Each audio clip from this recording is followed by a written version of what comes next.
Good morning student.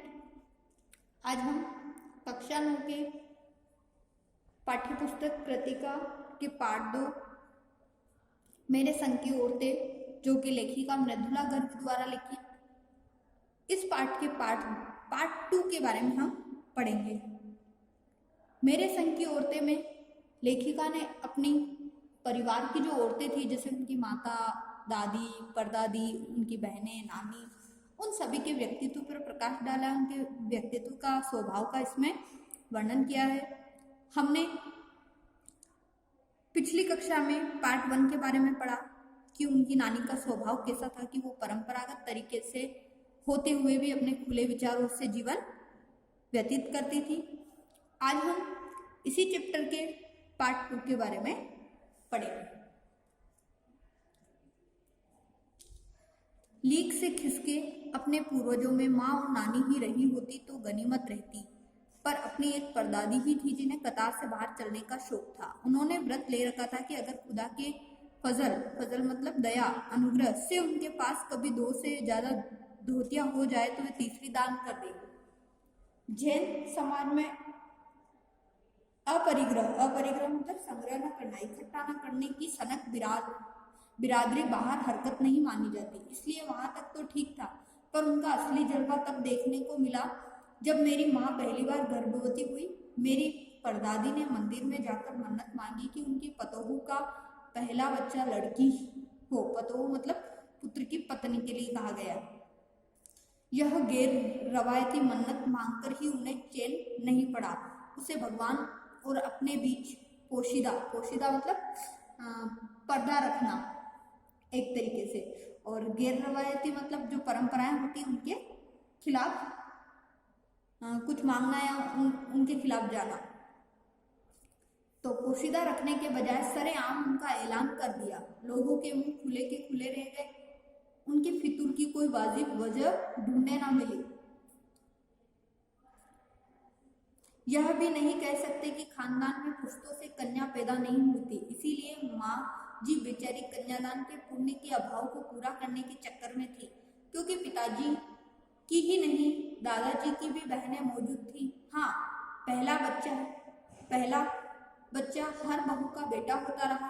खैर, माँ जी ने अपनी तरफ से कोई सफाई नहीं दी, बल्कि बदस्तूर मतलब नियम से मंदिर जाकर मन्नत दुहराती रही।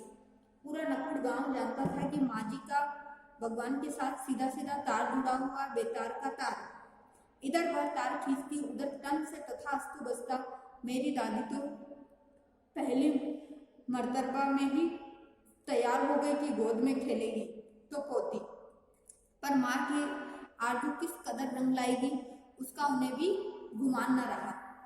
तो इस पैराग्राफ में लेखिका की परदादी के बारे में वर्णन किया गया है, जो कि प्रतिदिन भक्ति करती थी, मंदिर जाती थी, परंतु उनका जो स्वभाव था वो इस प्रकार से था कि एक तो वो नियमों से बंदी बंदाई, जो परपाटी होती है, नियमों में बंधे हुए नहीं रहती थी। और भगवान की दया से अगर उन्हें जितना उन्होंने सोच लिया कि मुझे जैसे 2 साड़ी ही पहननी और 2 से अधिक मिल जाती थी तो तीसरी वो दान कर देती थी। परंतु उनका जो असली स्वभाव है, असली जलवा जो है, वो देखने को तब मिला जब उन्होंने अपने पुत्र की पत्नी के लिए, पतोह के लिए मंदिर जाकर मन्नत मांगी कि इसके जो पहला बच्चा हो वो पुत्री ही हो।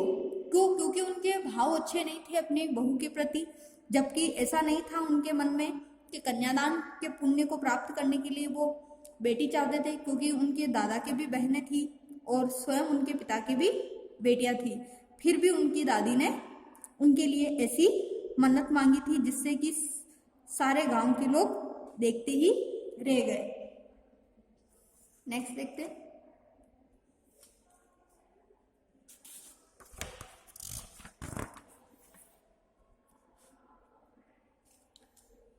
लड़की की गैर वाजिब जुस्तजू सुन।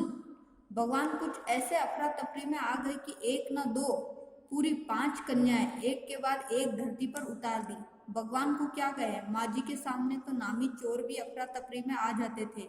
माँ जी और नामी चोर का किस्सा होश संभालने के बाद मैंने कई बार सुना था। चोर के दीदार की खुश नसीबी भी हाथ आई थी। और ऐसी मन्नत मांगने से उन्होंने सिर्फ एक लड़की मांगी, परंतु एक ही नहीं, दो ही नहीं, उनके घर में 5-5 कन्याओं का जन्म हुआ था। हुआ यूं था कि किसी शादी के सिलसिले में नकुड़ की हवेली के तमाम मर्द, नकुड़ गांव का नाम है, और वहाँ के नकुड़ की जो हवेली थी वहाँ के सभी लोग जो पुरुष आदमी थे वो बारात में दूसरे गांव गए हुए थे। औरतें सज धज कर रत जगह मना रही थी। नाच गाने और ढोलक की थाप के शोर में नामी चोर कब सेंध लगाकर हवेली में घुसा। और वहां पर क्या हो रहा था कि उस हवेली के सभी लोग तो, पुरुष जो थे वो तो बारात में गए थे, और वहां की जो औरतें थी वो रत जगह मना रही थी, रात्रि जागरण का कार्यक्रम जो था, सज धज कर मेहंदी वेंदी लगाकर। और अचानक से वहां पर चोर घुसा है। किसी को खबर न हुई, पर चोर था बदकिस्मत। जिस कमरे में घुसा उसमें बाजी सोई हुई थी। औरतों के शोर से बचने को वे अपना कमरा छोड़ दूसरे में जा सोई थी। चोर बेचारा तमाम जुग्राफिया दिमाग में बिठलाकर उतरा था। उसे क्या पता था कि इतनी बड़ी बूढ़ी पुरखिन जगह बदल लेगी। खैर, बुढ़ापे में नींद ठहरी चोर के दबे पांवों की आवट से ही खुल गई। और जब वृद्धावस्था होती है तब नींद थोड़ी कम आती है। तो इस प्रकार से क्या हुआ था कि माजी दूसरे कमरे में जा सोई थी, परंतु फिर भी किसी के चोर के दबे पांव की आहट से ही उनकी क्या हो गई थी, नींद खुल गई थी।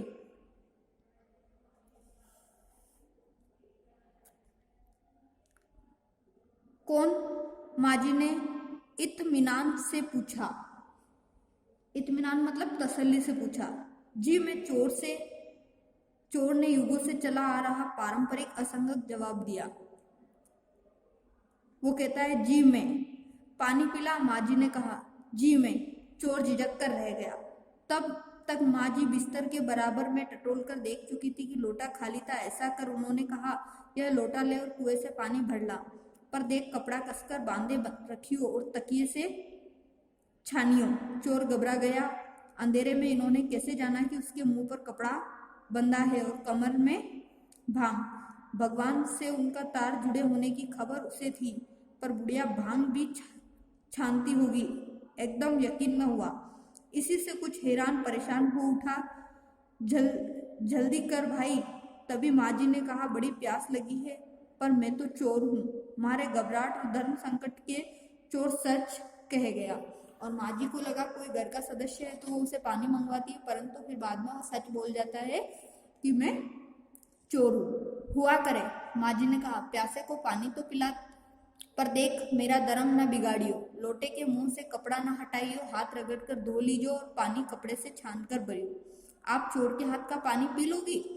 कहा ना, रगड़ कर धो लीजियो। सब नाच गाने में लगे हैं, तेरे और भगवान के सिवा कौन धरा है जो पिलाएगा। तब फिर इतना सुनने के बाद भी वो कहती है कि नहीं, तुम मेरे लिए पानी लेकर आओ और इस लोटे को अच्छा साफ करके लेके आना। तो फिर चोर बोलता है कि क्या तुम मेरे हाथ का पानी पीओगी? तो लेखिका की जो परदादी होती है वो कहती है कि कौन पिलाएगा, बाकी तो सब रात्रि जागरण में नाच गान में लगे हैं। भगवान वहीं कहीं उसके बराबर में धरे है। सुनकर चोर कुछ ऐसा अकबकाया, यानी कि घबराया कि लोटा उठाकर चल दिया। पूरी एहतियात के साथ पानी भरकर लोटा तो पहरेदार ने धर दबोचा कुएं पर देख लिया था। एहतियात मतलब सावधानी से। तब माजी ने लोटे का आधा पानी खुद पीकर बाकी चोर को पिला दिया और कहा, एक लोटे से पानी पीकर हम माँ बेटे हुए। अब बेटा, चाहे तू चोरी कर चाहे खेती। बेटा बेचारा किस लायक रह गया होगा, सो रोमांचक धंधा छोड़ खेती से लगा।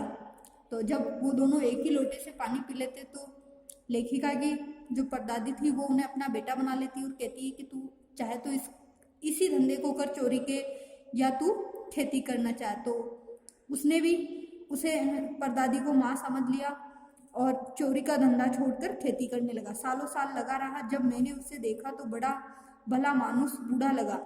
मुझे डरा डरा हैरान सा। अब खानदानी विरासत कहिए या जीवाणु का प्रकोप, उन दो सनकी बूढ़ियों के बीच में अच्छी फंसी। एक तरफ माजी के चलते अपने लड़की होने पर कोई हीन भावना मन में नहीं उपजी, दूसरी तरफ नानी के चलते देश की आज़ादी को लेकर नाहक रोमानी ही रही। तो इस प्रकार से उन दोनों औरतों के बीच में जो लेखिका की माँ थी वो नानी और परदादी की भावनाओं के बीच में, यानी कि लेखिका की परदादी तो लड़की चाहती थी और उनकी नानी देश की आज़ादी, और इन दोनों के बीच में वो उसकी माँ की शादी हो गई लेखिका की, और वो ऐसे घर में अच्छे से नहीं रह पाई। मानो कि वो स्वयं सोचती है कि मैं किस घर में आकर फंस गई। 15 अगस्त 1947 को जब देश को आज़ादी मिली, या कहना चाहिए जब आज़ादी पाने का जश्न मनाया गया, तो दुर्योग से मैं बीमार थी। उन दिनों टाइफाइड खासा जानलेवा रोग माना जाता था, इसलिए मेरे तमाम रोने धोने के बावजूद डॉक्टर ने मुझे इंडिया गेट जाकर जश्न में शिरकत करने की इजाज़त नहीं दी। चूँकि डॉक्टर अपने नाना के परम मित्र, उनसे ज़्यादा नाना थे, इसलिए हमारे पिताजी जो बात बात पर सत्ताधारियों से लड़ते भिड़ते थे, चुप्पी साध गए।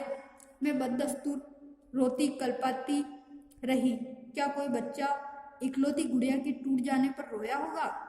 मेरी उम्र तो 9 बरस की थी, इतनी छोटी नहीं कि गुड़िया से बहलाती और इतनी बड़ी कि डॉक्टरी तर्क समझती। तंग आकर पिताजी भी मुझे ब्रदर्स कारामजो उपन्यास पकड़ा गए। किताबें पढ़ने का मुझे मिराक था। मिराक मतलब एक प्रकार से जैसे कोई मानसिक रोग। जब कुछ देर बाद मैंने देखा कि पिताजी छोड़कर घर के बाकी सब प्राणी पलायन कर चुके हैं, तो पिताजी दूसरे कमरे में बैठी अपनी किताब पढ़ रहे थे, तो रोना धोना छोड़कर मैंने भी किताब खोली। एक बार शुरू कर लेने पर उसने मुझे इतनी मोहलत मतलब फुर्सत, अवकाश नहीं दी कि दोबारा रोना शुरू करूं या कोई और काम पकड़ूं। यानी कि उसमें इतना व्यस्त हो गई, बिजी हो गई कि कोई दूसरा काम शुरू करने या रोने धोने का तो उसे पता ही नहीं चला। उस वक्त ब्रदर्स कारामजो, ये एक पुस्तक का मतलब प्रसिद्ध लेखक जो थे, उपन्यासकार, उनके बारे में मुझे देने में क्या तुक थी। तब मेरी समझ में नहीं आया, किताब इतनी समझ में आई वह अब तक नहीं जानती, क्योंकि इसके बाद इतनी बार पढ़ी कि सारे पाठ आपस में गड़बड़ हो गए। कितना पहली बार में पल्ले पड़ा, कितना बाद में कहना मुश्किल है, पर इतना विश्वास के साथ कह सकती हूँ कि उसका एक अध्याय जो बच्चों पर होने वाले अनाचार अत्याचार पर था, मुझे पहली बार में ही लगभग कंठस्थ हो गया। उम्र के हर पड़ाव पर वह मेरे साथ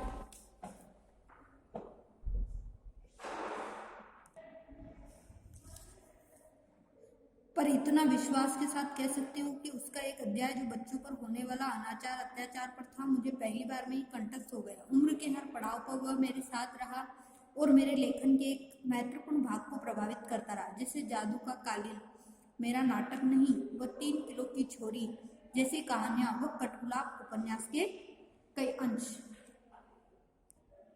तो इस पैराग्राफ में भारत की आज़ादी से जुड़ी हुई लेखिका की यादों के बारे में बताया गया है। तो सन 1947 में जब भारत आज़ाद हुआ था, तब लेखिका को टाइफाइड हो चुका था और आज़ादी के जश्न में क्या हो चुका था, हुआ था कि वो शामिल नहीं हुई थी। वो काफ़ी रोई धोई थी, परंतु उनके जो पिताजी थे, उन्होंने 9 वर्ष की जो बालिका लेखिका को ब्रदर्स कारामजो नामक उपन्यास पढ़ने के लिए पकड़ा दिया। जब लेखिका इस उपन्यास को पढ़ने लगी तो वो रोना धोना सब भूल गई और आज़ादी में वो जो शामिल होना चाहती थी, वो एक तरीके से उस दुख को भी भूल गई। उस उपन्यास में बच्चों पर जो होने वाले अनाचार अत्याचार जो थे, इनके बारे में बताया गया था। तो लेखिका को ये एक अध्याय तो पहली बार में ही याद हो गया और लेखिका के मन पर इसका इतना प्रभाव पड़ा कि उसके लेखन यानी कहानियों के लिए एक महत्वपूर्ण अंश में यह प्रभाव दिखाई पड़ता था कि जैसे जादू का कालीन, मेरा नाटक नहीं, 3 किलो की छोरियां जैसे कहानियां, कठगुलाब उपन्यास के कई अंश इसमें दिखाई दिए, जिससे इसका प्रभाव पड़ा था। तो आज हम इस पार्ट के बारे में यहीं तक पढ़ेंगे। नेक्स्ट क्लास में हम पार्ट 3 के बारे में पढ़ेंगे।